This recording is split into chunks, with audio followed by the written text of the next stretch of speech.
제 친구들이 수업 시간에 발딱 일어서가지고 시를 주지 않는 이상 안 일어날 거니까 걱정하지 마세요. 싫어 일어서.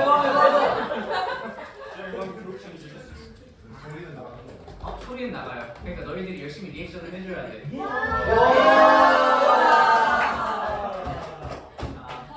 우리 받고 안 올려야겠다.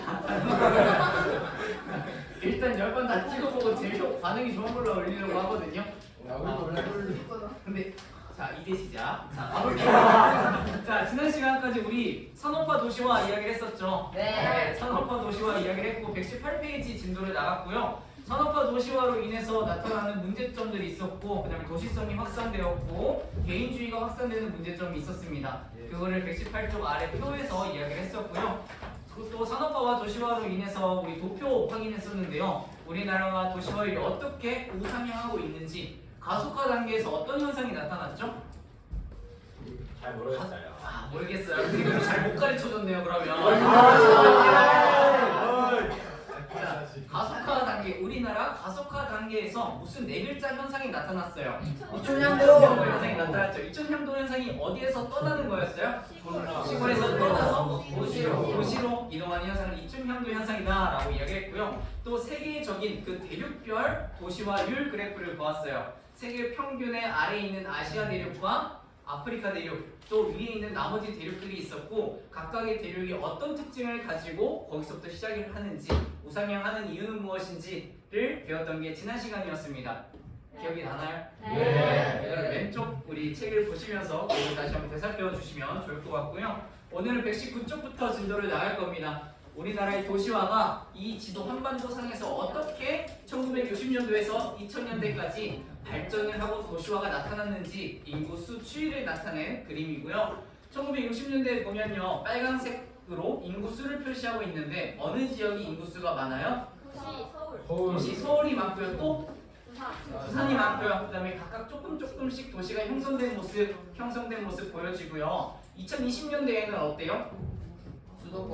수도권 지역의 사람이 인구가 굉장히 많아진 걸 볼 수 있고 그 다음에 울산 지역이 굉장히 커졌죠. 부산, 울산 지역이 커진 걸 볼 수 있습니다. 그 다음에 2020년대 확대해서 보면요. 서울이 가장 크긴 하지만 그 주변에 어느 지역도 많아요? 인천도 많고요. 그 다음에 동그라미가 굉장히 많은 경기도 지역이 굉장히 인구수가 많아졌다라는 걸 확인할 수 있죠. 그래서 수도권 지역이 굉장히 많아졌는데 서울을 중심으로 해서 경기도와 인천까지 인구수가 많아졌다라는 걸 확인하시고 오른쪽 문제들을 보시면 될 것 같습니다. 근데 오른쪽 문제 보기 전에 아래 내용들부터 볼 건데요. 자, 이 지도에 대한 설명이 아래 나와 있습니다. 그래서 이 지도는 우리나라의 두 시기의 도시 분포를 나타낸 것이고 본격적인 산업화가 되기 전인 1960년대에는 우리나라 도시화율이 50% 미만이었대요. 50% 미만이었다라고 하는 것은 도시의 인구수와 그 촌락의 인구수 어디가 더 많다는 거예요? 촌락이 더 많다라는 거고요. 그 다음에 이 시기는 부산, 대구 등 각 지방 중심 도시의 인구 규모가 크다. 2020년대 도시는 서울, 부산 등 대도시를 중심으로 해서 서울, 경기, 인천 그런 수도권 지역과 부산, 울산 등 남동, 연안 지역이라 나와 있습니다. 남동, 연안 지역이 어떤 거냐면 남쪽과 동쪽에 우리는 뭐를 끼고 있어요? 바다를 끼고 있죠. 남동, 연안 지역이라는 게 남쪽과 동쪽에 바다를 끼고 있는 곳을 남동, 연안 지역이라고 합니다. 그래서 그곳에 포항이나 울산, 부산 등이 수출과 수입을 통한 이제 바다를 무역을 통해서 경제적인 발전을 한 곳이 남동, 연안 지역이에요. 그게 대표적으로 부산과 어디가 있어요? 울산이 있고요. 그 다음에 서울과 부산을 연결하는 우리 무슨 도로 있죠? 경부고속도로 있죠. 그거를 경부축이라고도 이야기하는데 경부축을 중심으로 한 지역의 도시가 집중되어 분포한다라고 되어 있고요. 이러한 도시 분포의 변화는 크게 세 가지 수도권 지역과 그리고 두 번째로는 무슨 지역? 남동 연안 지역인 부산과 울산 그 다음에 나머지는 무슨 축? 경부축을 중심으로 한 서울과 부산을 잇는 그 도로 경부축을 중심으로 도시화가 나타났다. 그래서 2020년대 그래프를 보면요. 서울과 수도권 지역과 그다음에 남동 연안 지역인 부산, 울산을 잇는 이 경부축의 도시의 인구수가 동그라미가 어떻게 변했어요? 커졌어요. 그래서 경부축의 인구수가 많아졌고 남동 연안 지역이 많아졌고 무역을 통해서 그리고 수도권 지역의 인구가 많아졌다라는 걸 이 그래프에서 볼 수 있는 내용입니다. 이해가 되셨나요? 네. 좋습니다. 이렇게 대답을 잘했으니. 자, 그럼 그 아래 내용을 보면요. 도시 성장에 따른 인구, 또 인구에 대한 주거 지역이 어디 있는지, 상업 업무 기능 지역이 어디 있는지를 이야기하고 있는데, 우리 지난 시간에 그래프를 쭉쭉 그리면서 이쪽은 지대에 대한 높낮이, 그 다음에 이쪽은 도심의 거리를 보면서 그래프를 그렸었어요. 이 도심에 가까울수록 어떤 지역이 나타났죠? 지대가 집계가 비싼 곳이었는데 상업, 업무 기능 지역이 도심과 가까울수록 나타났고, 이와 멀어질수록 지대가 싸졌다, 땅값이 싸졌다라고 했는데 상업, 업무 기능 지역보다 먼 곳이 어떤 지역이었죠? 주거 그 사이에 공업 기능 지역이 있었고요. 공업 기능 지역 다음에 이 영상 망했다.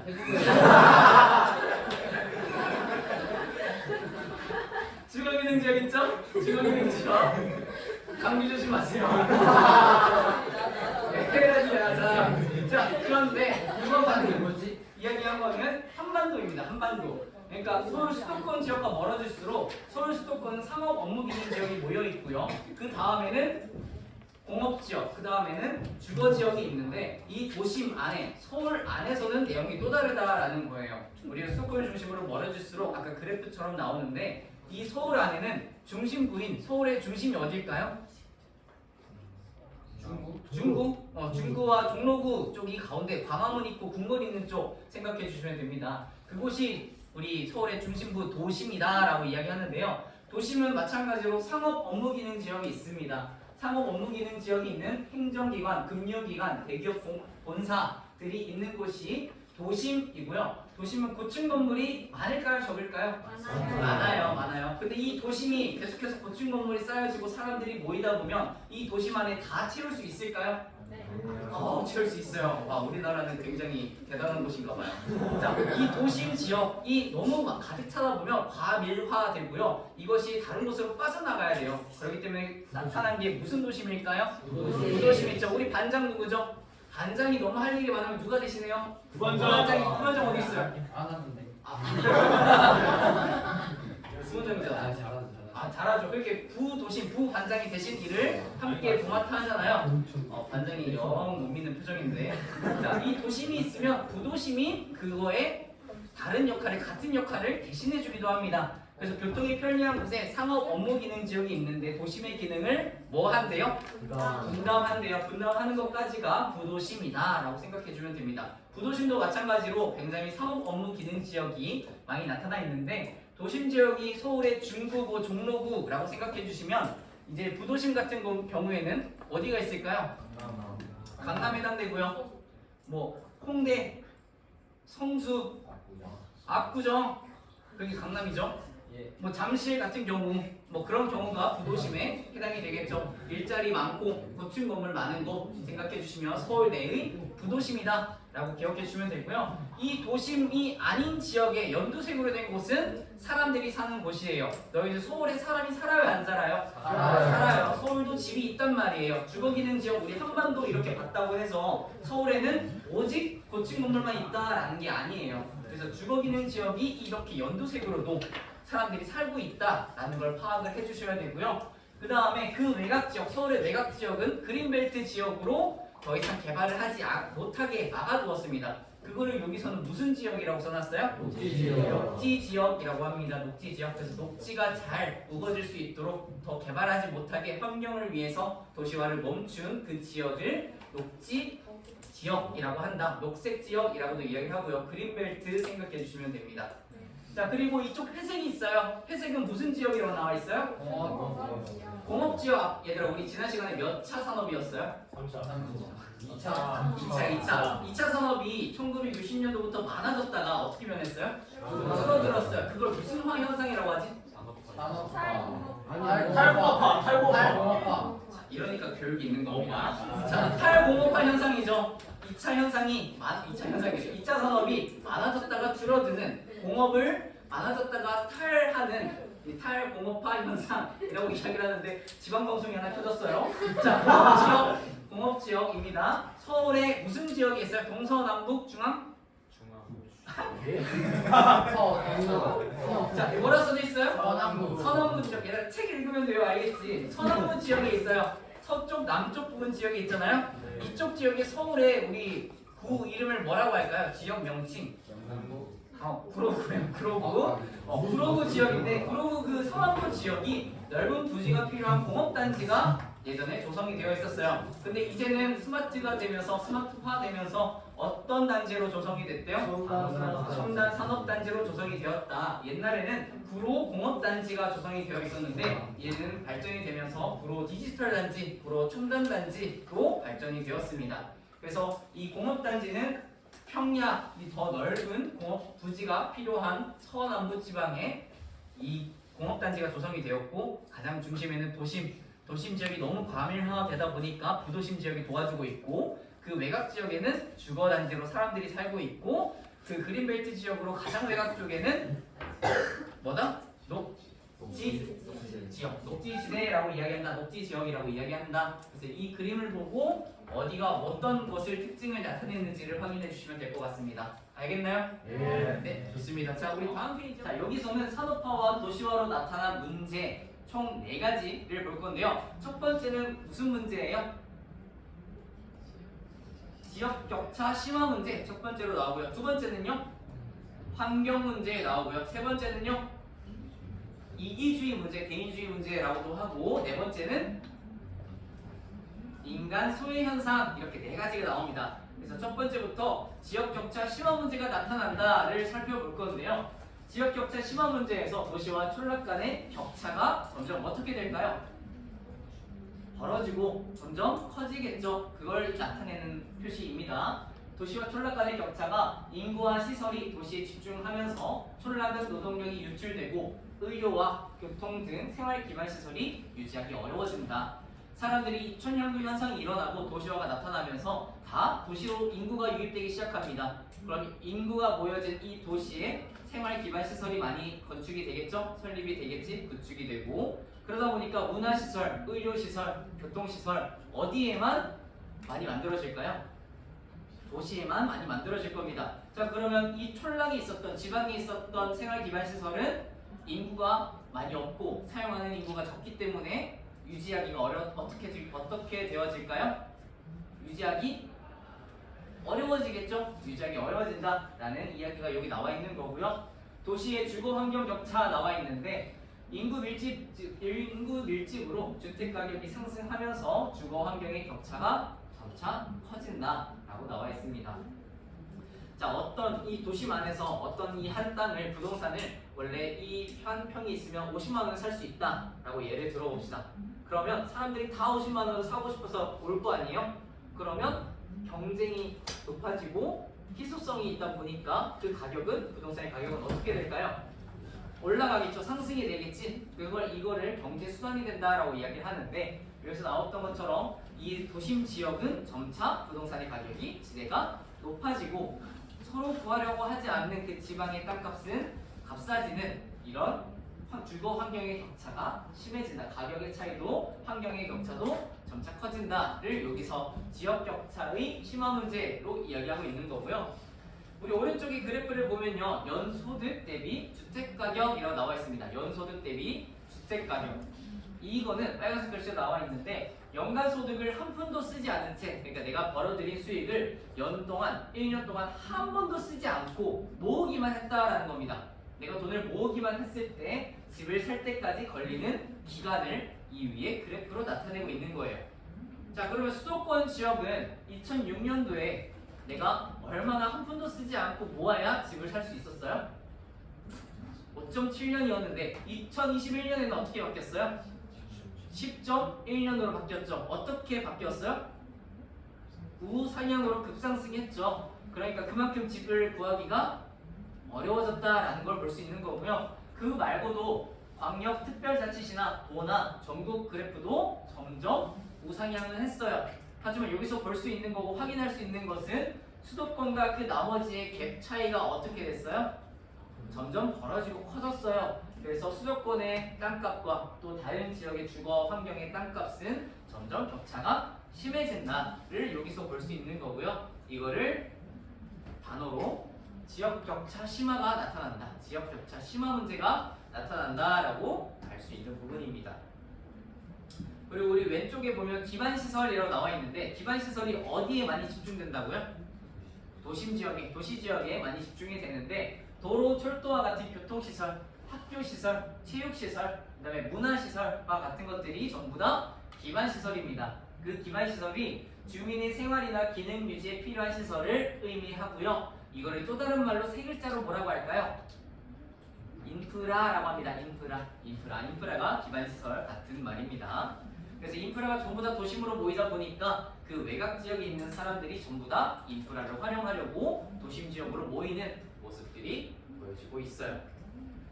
자, 이렇게 지역 격차 심화 문제가 나타나고 두 번째로는 무슨 문제 나타날까요? 환경 문제 나타납니다. 환경 문제. 쓰레기 매립지로 인해서 토양오염, 정화조 오염수의 유출로 인해서 토양오염 나타나고요. 지하수로 침투되는 매립지 오염수 때문에 토지 오염, 땅의 오염이 나타나고, 그다음 대기 오염 물질과 공장의 매연가스로 공장 및 발전소에서 배출된 오염 물질이 하늘로 올라가기 시작하면서 그 하늘에 계속 유지가 된 상태로 비가 내리면 어떤 비가 내려요?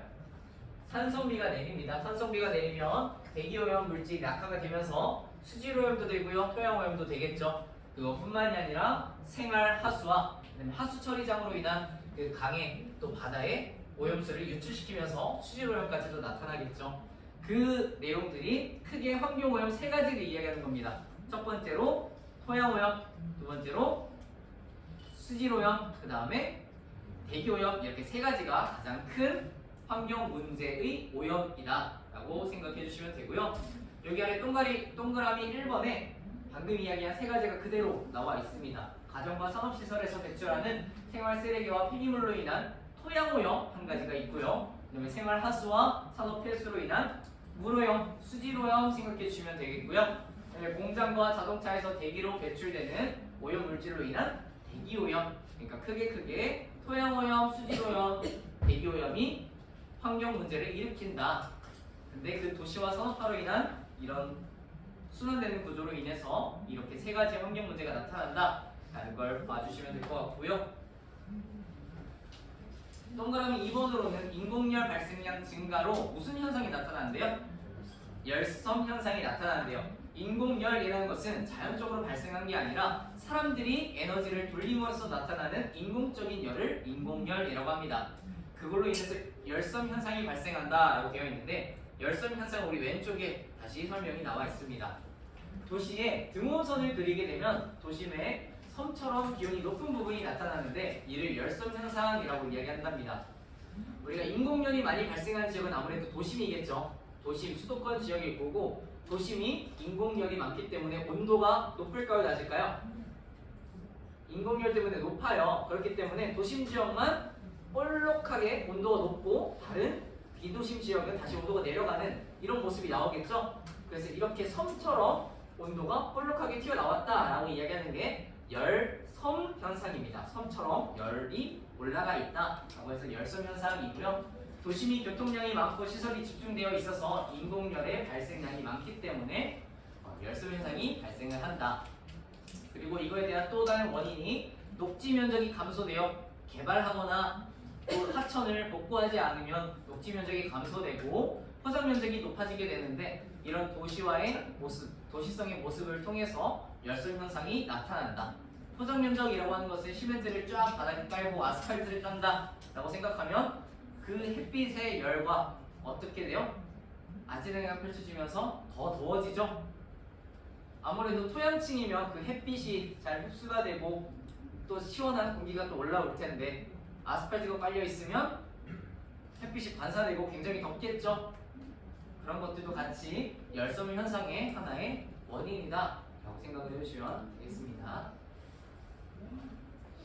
자, 그리고 포상 면적의 증가로 토양의 빗물 흡수 능력이 약화된다. 포상 면적의 증가라는 거 아까 말한 듯이 그대로 아스팔트가 깔려 있으면 물이 그 바닥 안으로 흡수되지 못한다. 그래서 홍수 위험이 있다라는 거고요. 녹지 면적의 감소로 인해서 동물의 서식지가 어떻게 될까요? 감소됩니다. 감소 파괴됩니다. 그걸 생각해 주는 게 환경 오염이 나타난다. 환경 오염이 나타난다. 환경 문제가 나타나는 두 번째, 산업화 도시화로 나타나는 두 번째 문제다 라고 이야기하는 거고요. 그리고 세 번째는 저번 주에 이야기했던 것처럼 개인주의가 확산됩니다. 핵가족화되고요. 그리고 1인 가구화 된다라는 게 두 번째 이기주의 심화로 나와 있는 거예요. 그래서 타인에 대한 무관심과 지나친 개인주의로 인한 공동체 의식과 유대감이 약화된다. 우리 자신의 이익을 우선시하는 이기주의가 심화된다라는 게 도시화 산업화로 인한 나타나는 문제점 세 번째 이기주의가 나타나는 문제라고 생각해 주시면 되겠고요. 그다음에 인간 소외 현상 나옵니다. 이 인간 소외 현상이 여기서는 기계화, 분업화로 심화된다라고만 나와 있는데 왼쪽에 인간 소외 현상에 대해서 더 자세하게 설명이 나와 있습니다. 그래서 노동의 주체인 인간이 기계의 부속품처럼 전락하여서 노동의 성과로 얻는 만족감이나 성취감이 줄어드는 현상을 인간 소외 현상이라고 이야기를 하고요. 우리가 1차 산업이 발달했던 1960년도에는 함께 농림어업, 목축업을 활성화시킴으로써 같이 운영을 함으로써 함께 뭐 했어요? 공동체적인 생활을 하고 수확하고 채집하고 또 농사를 지으면서 결말을 얻어내죠. 열매를 얻어내지. 그런데 이제는 하나의 공업단지가 조성되고 내가 어떤 공장의 하나의 부속품처럼 일을 하면서 결과를 가져오기보다 하나의 역할만 열심히 하는 모습, 어느 누군가와 소통하지 못하는 그런 단절된 모습으로 인해서 내가 노동의 성과를 얻는 만족감이나 성취감을 얻지 못하는 줄어드는 현상을 이야기하는 게 이 현상입니다. 이 현상을 뭐라고 한다고요? 인간 소외 현상이라고 합니다. 그래서 인간 소외 현상까지 이게 도시화 산업화로 나타나는 문제점인데 산업화와 도시화로 나타나는 문제점 네 가지 다시 한 번만 짚어보고 갑시다. 첫 번째, 지역 격차 심화 문제. 두 번째, 환경 오염 문제. 세 번째, 이기주의 문제. 네 번째, 인간 소외 현상. 순서는 상관없으니까 이런 것들을 기억해 두고 있으시면 좋을 것 같고요. 자, 그 다음에 산업화와 도시화에 따라서 나타난 문제의 해결 방안 나와 있는데요. 이렇게 문제가 나타났으면 해결을 해야 될까 안 해야 될까? 해야겠죠. 근데 해야 될 때 국가적인 차원의 해결 방안, 정부가 하는 해결 방안이 나와 있는 거고요. 지역적인 차원의 해결 방안이 나와 있습니다. 그래서 지방정부나 함께 주민들이 힘을 합쳐서 어떻게 해결할 수 있는지를 이야기하는 게 지역적인 차원의 해결 방안인 거고요. 위에서부터 보면요. 국가적인 차원의 해결 방안으로는 균형 있는 국토 발전을 실현하기 위해 뭐를 수립한대요? 정책을 수립하고 정책을 시행한대요. 그런 것들이 국가가 할 수 있는 거고요. 국토종합계획을 수립하거나 시행한다. 이런 내용들이 예시로 지방의 산업단지를 조성한다라고 되어 있습니다. 그리고 혁신도시 정책을 시행한다라고 되어 있는데 도심 지역이 아니라 다른 지방에 산업단지를 만들고 공장을 만들고 일자리를 만들어서 사람들이 인구가 그곳에 다른 지방에 유입이 될 수 있도록 하는 정책을 국가가 실현한다, 시행한다라는 거예요. 그게 예시로 나와 있는 거고요. 저기 국가가 국토개발과 빨간색으로 글씨로 나와 있는데요. 국토종합계획이라고 되어 있고요. 국토종합계획은 국가가 국토개발과 보전에 관한 종합적이고 장기적인 정책 방향을 설정하는 계획이다 라고 되어 있습니다. 국가적인 차원의 해결 방안인 거고요. 또 다른 말로는 국종계, 줄여서 국종계라고 이야기해요. 국종계. 자, 그래서 지금 현재에는 몇 차 국종계를 실시하고 있을까요? 제5차 국종계를 실시하고 있는 기간입니다. 그 5차 국종계의 우리가 기억해야 될 것은 목표 3가지 정도만 기억해 주시면 되는데요. 그 목표 첫 번째로는 무슨 국토래요? 균형 국토. 그러니까 이 도심 지역만 발전하는 것이 아니라 다른 지역도 같이 성장하자라고 이야기하는 어디서나 살기 좋은 균형 국토를 이야기하고 있고요. 그 다음에 무슨 국토래요? 스마트 국토. 스마트 국토는 정보기술을 활용해서 첨단 산업과 정보기술을 활용해서 사람들이 대중교통을 이용하고 AI를 활용한 그런 도시를 스마트 국토라고 합니다. 첨단 산업단지 그리고 스마트 도시를 활용한 스마트 국토 제4차 산업혁명을 통해서 발전하는 스마트 국토가 있고요. 근데 마지막에 무슨 국토래요? 혁신국토. 정부가 이제 공공기관과 공기업 그다음에 공장을 도시에 있는 것을 비도심 지역으로 옮기면서 다른 지역에 또 특화할 수 있는 활성화를 시키자라고 하는 게 혁신국토예요. 그래서 건강하고 활력이 있는 그 지방을 만들자. 도심 지역에만 발전시키는 것이 아니라 그 있는 상업 업무 기능과 공업 기능, 또 공공기관과 공기업을 다른 지방으로 옮기는 것을 이야기하는 혁신국토입니다. 균형국토는 다른 지역을 발전시키자라고 이야기하는 거고요. 이 세 가지를 또 기억해 주시면 좋을 것 같고요. 혁신도시, 혁신국토에 대해서는 우리 왼쪽에 더 자세하게 설명이 나와 있습니다. 그래서 혁신도시를 보면요. 지금 이렇게 나와 있는 10개의 도시에는 전부 제5차 국종계가 아니라요. 제4차 국종계입니다. 제4차 국토종합계획에 나와 있던 10개의 혁신도시이다 라고 생각을 해주시고요. 지금 제5차 국종계에서 나와 있는 혁신국토, 혁신도시는 26개 이상의 도시를 더 발전시키고자 노력을 하고 있는 계획들이 있습니다. 그래서 지금까지 발표된 것만 일단 10가지로 공부를 같이 해주면 좋을 것 같고요. 혁신도시에 대해서 다시 한번 설명을 할 때에는 공공기관을 이전하는 거예요. 공공기관. 그러니까 한국전력공사 아니면 그런 에너지 신사업하는 그런 공간들, 그런 본사들을 이동시킴으로써 수도권과 지방의 균형 발전을 목표로 하는 지역의 성장 거점 지역에 조성하는 미래형 도시를 네 글자로 뭐라고 한다? 혁신도시라고 한다. 그래서 그 혁신도시에 대해서 총 10가지 도시를 보여주고 있는데 첫 번째는 강원 원주시 그리고 이야기 나와 있습니다. 평균 연령이 굉장히 높은 곳이기도 하고 산지 지역이 많기 때문에 그 분들의 건강 상태를 잘 확인하고 체크하는 것이 중요해요. 그래서 그 지역에 스마트 헬스케어를 드림으로써 같이 그 연령이 높으신 분들의 건강을 잘 유지할 수 있는지 휴대폰과 컴퓨터와 첨단 기술을 활용해서 케어를 하는 모습 스마트 헬스케어가 나와 있고요. 그다음에 충북 진천군, 음성군 같은 경우에는 농사가 많이 지어지고 있고 인삼이 유명합니다. 그래서 인삼이 유명하기 위해서는 태양이 잘 내리쬐야 되거든요. 그렇기 때문에 태양광 에너지를 더 발전시켜서 그곳에 태양광 에너지를 더 공공기관에 이전시켜서 발전시키는 모습 생각할 수 있겠고요.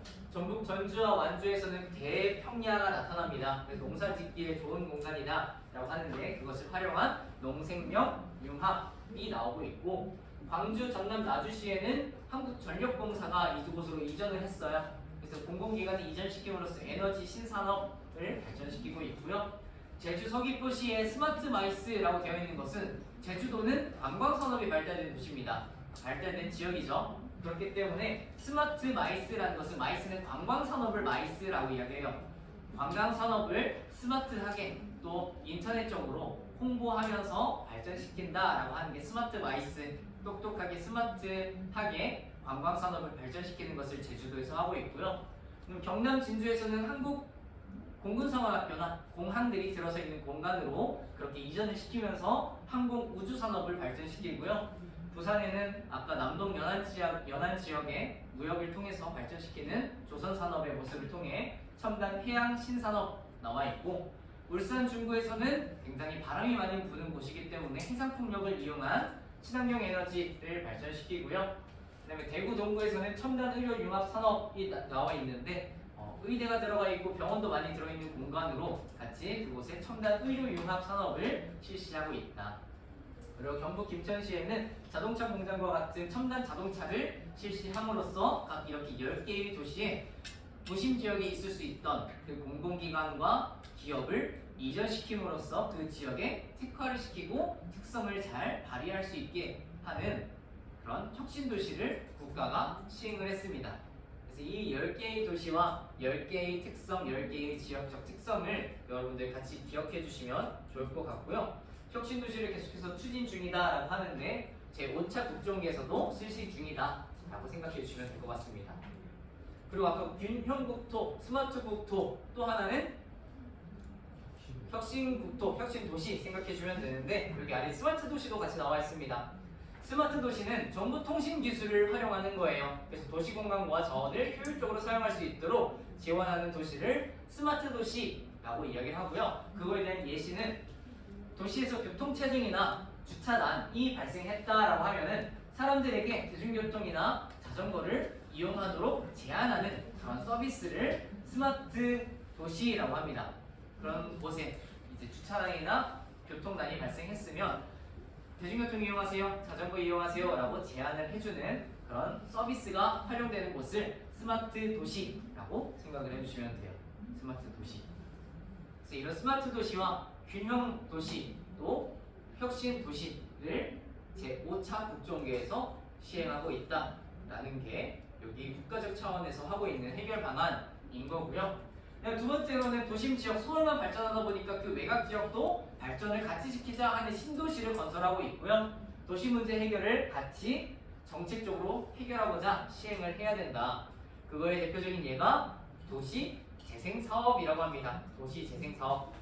그 도시 재생 사업에는 재개발도 같이 포함이 됩니다.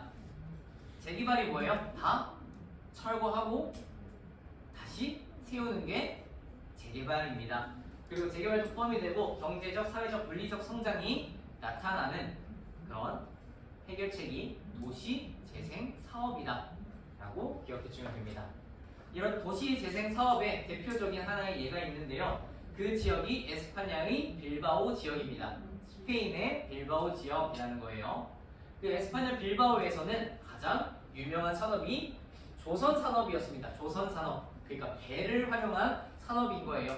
근데 조선 산업이 유명했는데 신흥공업국이 등장하면서 이 조선 산업이 경제적으로 주춤하기 시작해요. 더 이상의 조선 산업으로 경제를 이끌고 가기 어려운 때가 되기 시작합니다.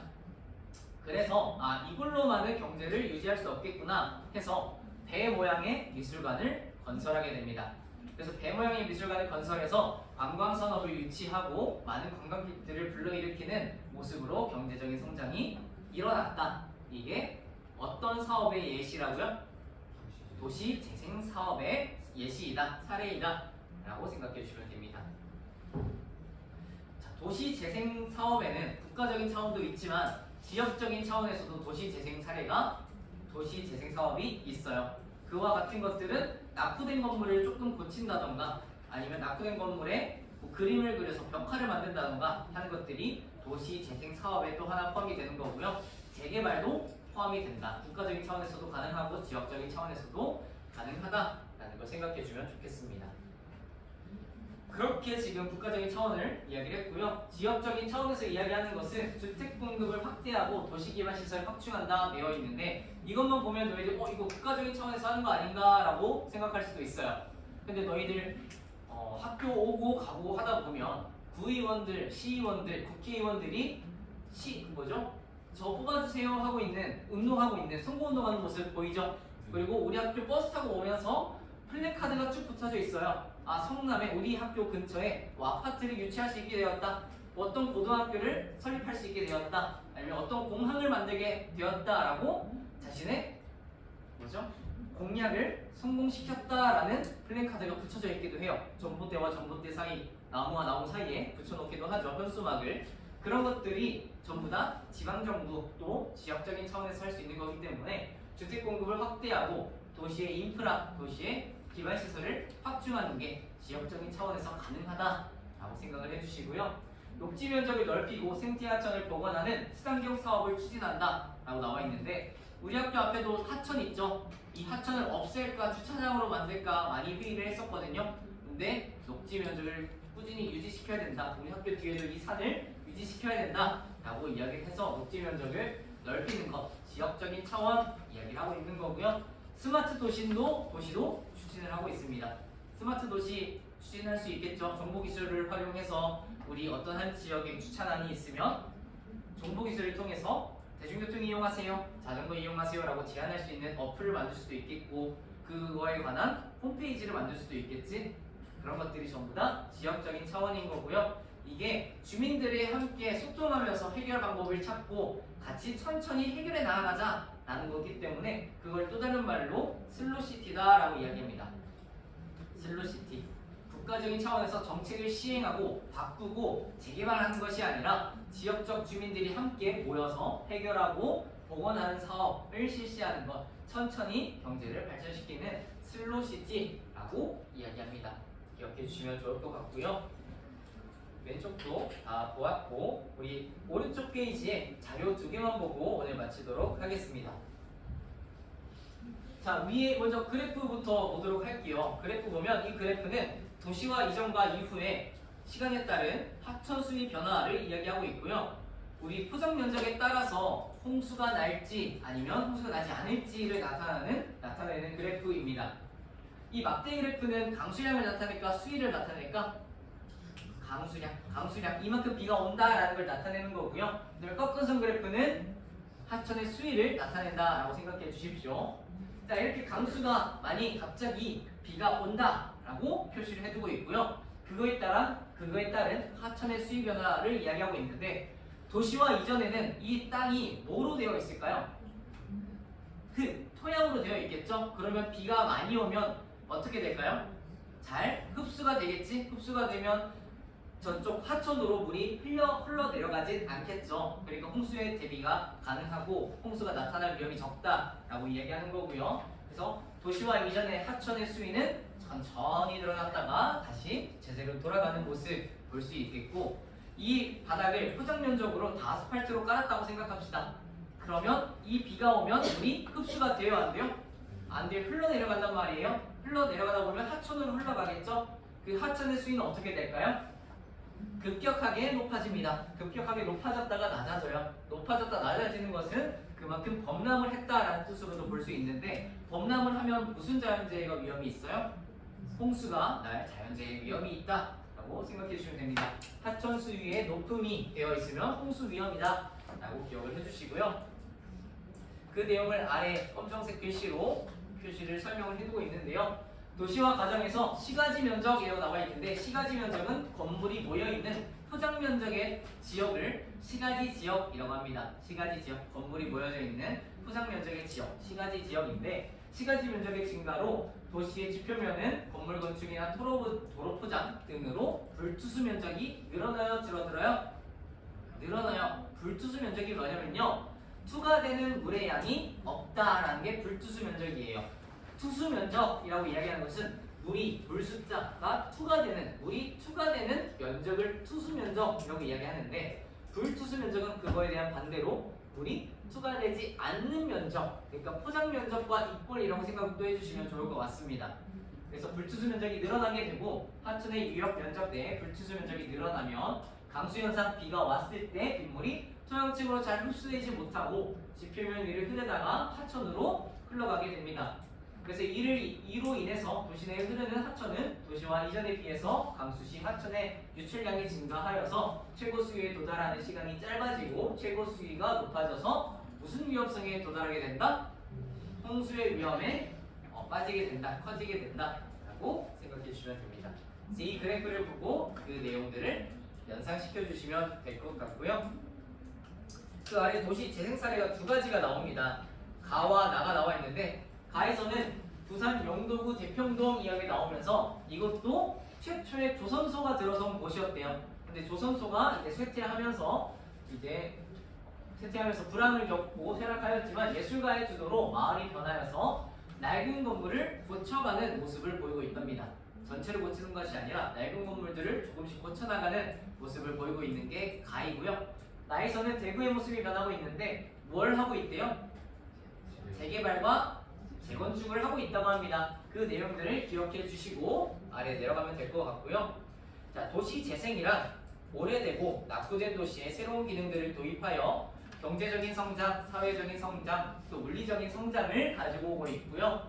그리고 도시개발 사업으로 도시 재개발 사업도 해당이 된다. 도시 재생 사업에 도시 재개발도 포함이 된다, 안 된다? 된다. 생각해 주시면 됩니다. 그래서 가에서는 낡은 건물을 조금 고치는 거래요. 그래서 기존의 시설을 활용하면서 주민들이 함께 참여하는 도시 재생 사업이다 라고 이야기를 하고 있고요.